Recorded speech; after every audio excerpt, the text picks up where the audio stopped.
नाज़रीन तव्हांखे ॿुधाईंदा हलूं त उमरकोट में सूफ़ी फ़कीर स्टाफ वेझो तेज़ रफ़्तार मुसाफ़िर एसी कोच मोटरसाइकिल खां बचाईंदे कल्टी, 15 मुसाफ़िर ज़ख़्मी, हिकु ॼणे जी हालत नाज़ुक।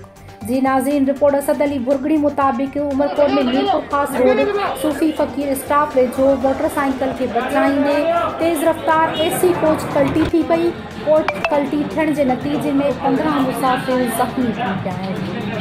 15 ज़ख़्मी मां 3 ॼणनि कीरत प्रकाश पुट बनू जोगी, दिलीप पुट किशन जी हालत नाज़ुक ॿुधाई पई वञे।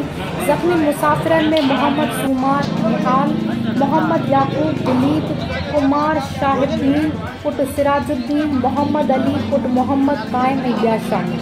इतला मिलण ते इलाइक़े वासी ऐं सूफ़ी फ़कीर पुलिस वाक़े वारे हंधि पहुची ज़ख़्मियुनि खे सिविल अस्पताल उमरकोट पहुचायो पियो वञे।